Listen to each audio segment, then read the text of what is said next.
todos, bienvenidos a esta Teoxan Talk. Hoy tenemos la oportunidad de hablar con un doctor que se dedica a la medicina estética desde los 27 años. Licenciado en Medicina por la Facultad de Medicina de la Universidad de Valencia, ha desarrollado su práctica clínica en Madrid. Primero empezó trabajando en clínicas ajenas hasta que se dedicó a desarrollar su propia práctica clínica en Madrid, y desde entonces hasta ahora pues os puedo decir que ha sido formador en laboratorios líderes a nivel internacional, y desde el año 2021 es parte del Medical Advisory Board de Teoxan en España como responsable de efectos adversos. Hoy tengo el placer y el gusto de compartir el sofá con el doctor José Vilajo. Hola Josévi, bienvenido. Hola David, encantado de estar aquí contigo. Yo también, me has encantado todavía. Bueno, pues mira, en primer lugar te quería preguntar, llevas desde los 27 años trabajando en medicina estética. ¿Cuál fue el factor que te llevó a crear el Centro Médico Lajo Plaza?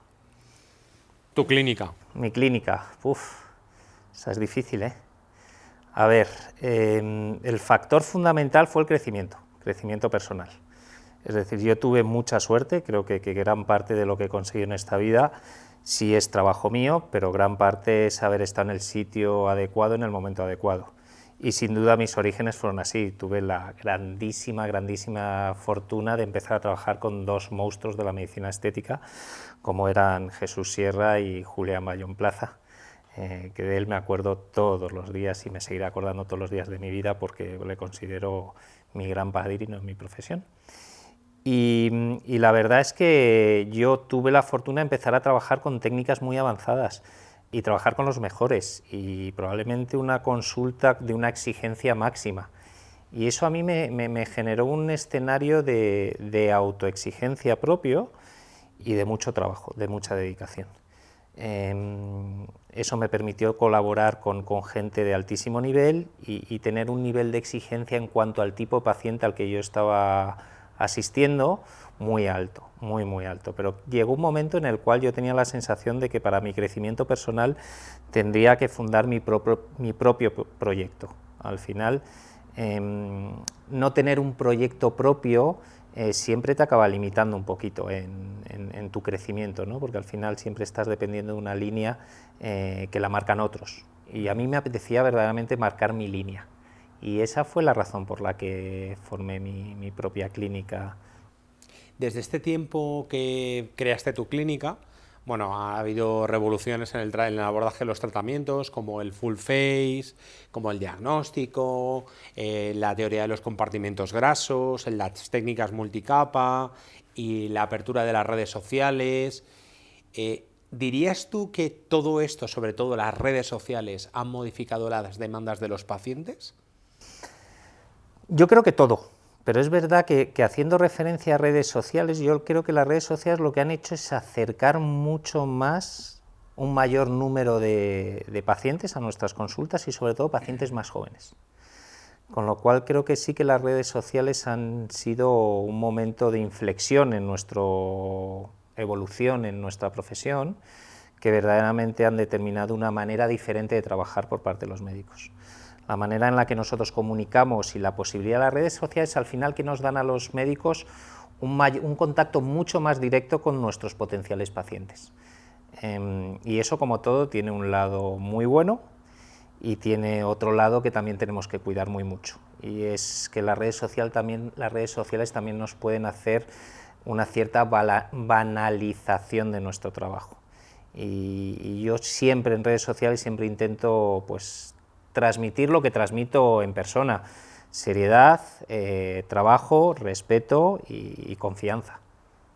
En medicina estética, tradicionalmente, han existido muchos tabús. ¿Tú crees que estos cambios en el paciente han llevado a que haya menos tabúes? O sea, ¿la gente ha empezado a contar los tratamientos o los cuenta? Mira, yo creo que es generacional. Es decir, si yo te pienso en mis pacientes que llevan conmigo 18, 19 años haciéndose tratamientos, creo que esos pacientes jamás van a entrar abiertamente a decir qué tratamientos se hacen, qué tratamientos no se hacen. Es más, yo todavía tengo alguna paciente que viene a la consulta y dice, no, mira, porque vengo recomendada fulanita que me ha dicho que haces unas vitaminas y tú te pones a pensar las vitaminas que has hecho y yo creo que le he hecho de todo menos vitaminas. La famosa paciente vitaminas. La ¿no? famosa paciente vitaminas que toda la belleza radica en ella misma y que lo único que hace es cosméticamente embellecerse. Lo que sí que hay un gran cambio es en las nuevas generaciones. Sí que es verdad que las pacientes, es verdad que nos están llegando cada vez pacientes más jóvenes y fíjate, con las pacientes más jóvenes tenemos dos cosas. Una, no les importa contar lo que se hacen. Es más, son promotoras activas de que su entorno más próximo venga a tu consulta, y a mí me pasa pacientes de 30 a 35 años que no solo le dicen a la amiga dónde tienen que ir a tratarse, sino que vienen con la amiga a participar en la consulta informativa de no, pero mira, hazte esto, que esto, que esto, o sea que es muy curioso, que yo me he hecho esto y yo me he hecho lo demás allá, con lo cual creo que sí que es un tema muy generacional, esa parte en la cual estamos rompiendo esos tabús sobre la medicina estética. Sí, sí. Y en el pasado las pacientes se generaban boca-oído. ¿Cómo vienen las pacientes al centro médico Largo Plazo en este momento? Pues mira, yo creo que sigue habiendo mucho boca-oído. Nosotros desde que abrimos el centro y bien prontito empezamos a trabajar mucho con medios de comunicación y yo he tenido la suerte de trabajar con una agencia de comunicación a la cual le tengo mucho que agradecer porque la verdad durante un tiempo han trabajado muy bien y ahora estamos más volcados en redes sociales porque creo que el punto de atención y donde verdaderamente tú estás recibiendo un input, un feedback de lo que haces, es a través de redes sociales mucho más. Entonces sí, estamos potenciando mucho redes sociales. Como te decía antes, siempre bajo la premisa de manejar las redes sociales desde un punto de vista de la seriedad, de intentar divulgar lo que hacemos, pero sin banalizar lo que hacemos. No sé, es un concepto un poco complejo, pero es como a mí me gusta encararlo. Porque hay diferentes estilos en medicina estética. Cada médico tiene como un estilo diferenciado. Pero, ¿cuál es tu estilo? Pues no sabría decirte. Yo respeto todos los estilos, parto de la base que me encantan y tengo grandísimos amigos que hacen un estilo mucho más desenfadado y mucho más osado, pero yo no me veo en ese tipo de estilo. No sé, yo me veo en un estilo en el cual primero la sinceridad, el saber mostrar tu trabajo, pero mostrarlo con elegancia. Yo creo que la elegancia, la sinceridad, la naturalidad es lo que nos va a acompañar, es lo que nos acompaña en el trabajo diario en la consulta y es lo que pretendo que a través de las redes sociales tratemos de transmitir a nuestros pacientes. Y los hombres son un segmento creciente de la consulta. ¿Es en tu caso también lo estás viendo? Sí, lo vengo viendo desde hace años ya. Sigue siendo un segmento minoritario, pero ya no es tan, ¿cómo te diría yo?, puntual.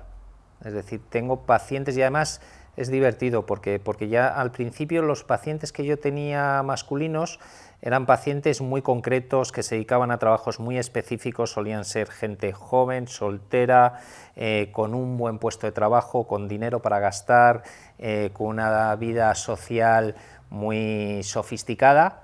Y ahora tengo los maridos de mis pacientes vienen a hacerse tratamientos, algún padre de alguna paciente mía viene a hacerse tratamientos con nosotros, con lo cual creo que está todo diversificándose y estamos llegando a todos los sectores, sin excepción. Porque la medicina estética en realidad el COVID la ha acelerado incluso más. Estamos viendo como una ola perfecta con un gran número de pacientes que se incorporan a las consultas, lo dicen los medios de comunicación, los estudios de mercado, los paneles, lo decís vosotros.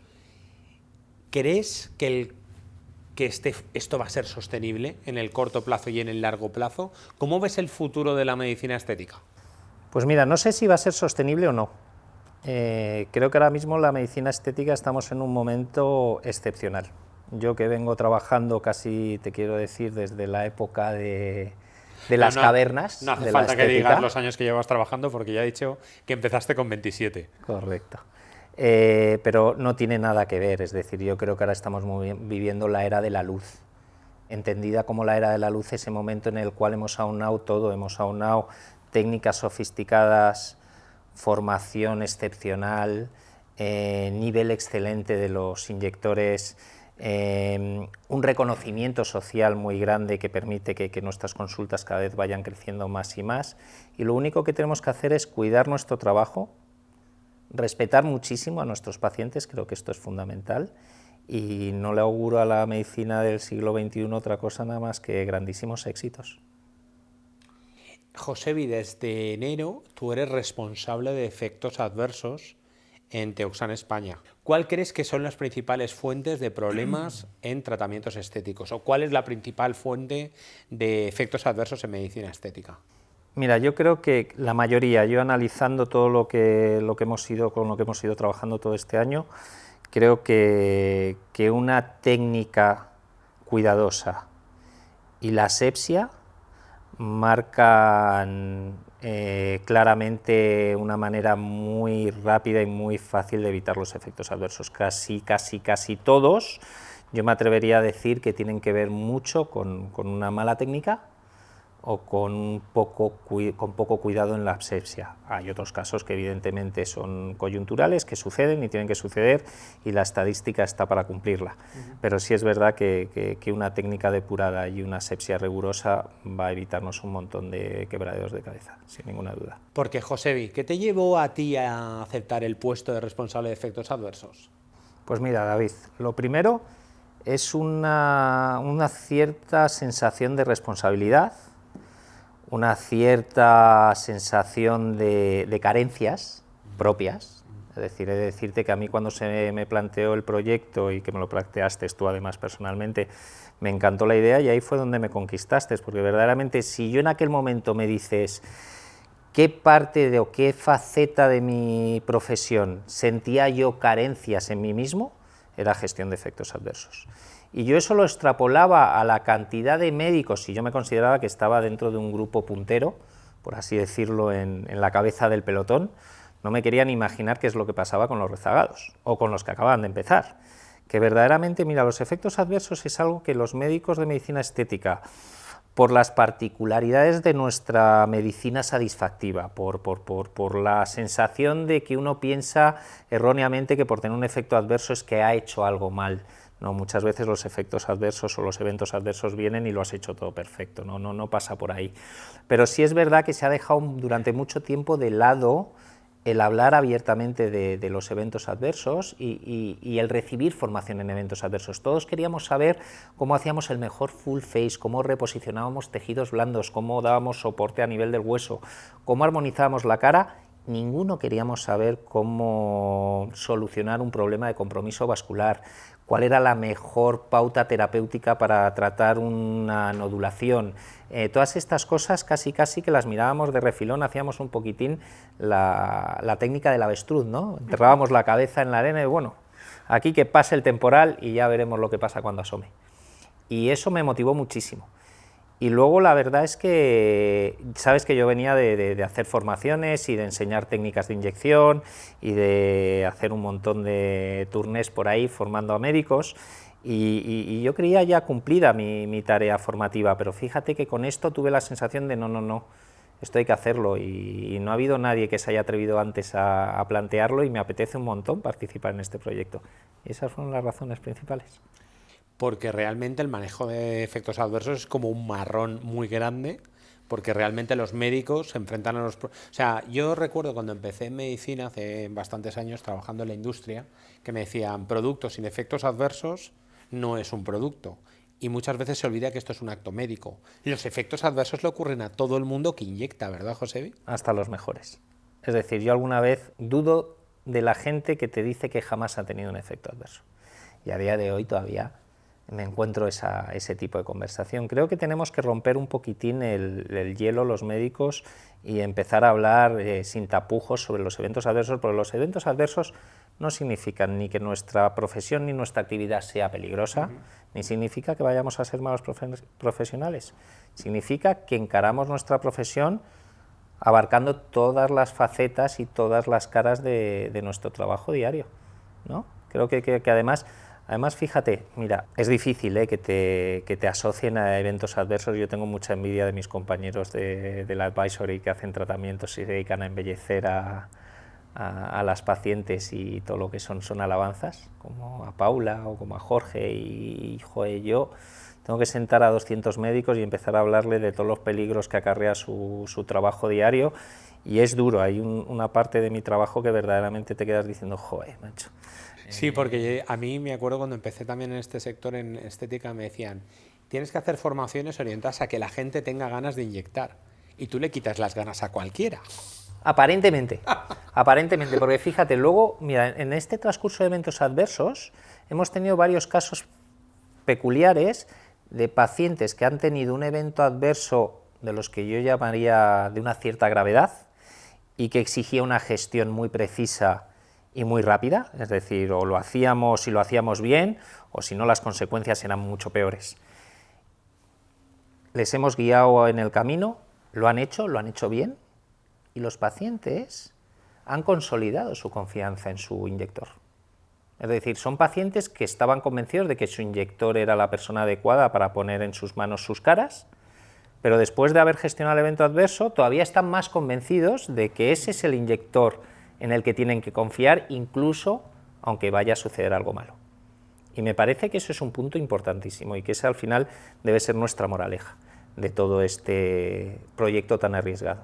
Es decir, cuando seamos capaces de tener a todo el mundo bien formado y con unos conocimientos precisos de cómo tienen que actuar y cuáles son las decisiones más adecuadas, todos vamos a ser mucho mejores inyectores, vamos a inyectar más y vamos a proteger nuestra profesión mucho mejor. Y eso me lleva a una pregunta, a la última pregunta respecto a los médicos que se incorporan a la medicina estética. Sabes que muchos médicos están incorporando a la medicina estética. ¿Cómo debería o qué debería mover a un médico estético a moverse a la medicina estética? O para ser un buen médico estético, ¿qué requisitos debería de tener una persona que viene a este sector? Mira, yo creo que para ser médico tienes que tener vocación médica. Pues yo te diría que para la medicina estética tienes que tener doble vocación estética.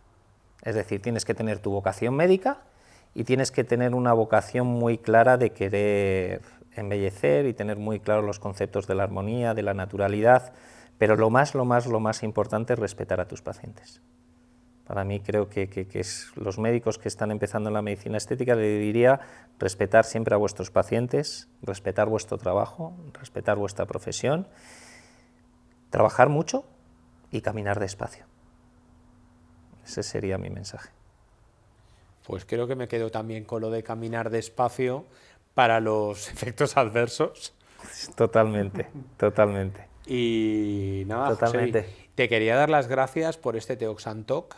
Gracias a ti siempre. Te quería dar las gracias por compartir este camino de Teoxan y este camino juntos, porque yo creo que ya no es ni de Teoxan, es desarrollo de la medicina estética en España. Totalmente. Y nada, un placer compartir el sofá, el Chester contigo. Muchas gracias, David. He estado comodísimo. Lo habéis elegido bien, ¿eh? Sí. Y además es bonito. Ha sido un placer y a todos vosotros muchísimas gracias por compartir vuestro tiempo con nosotros en esta Teoxan Talk y nos vemos muy pronto aquí. Hasta luego.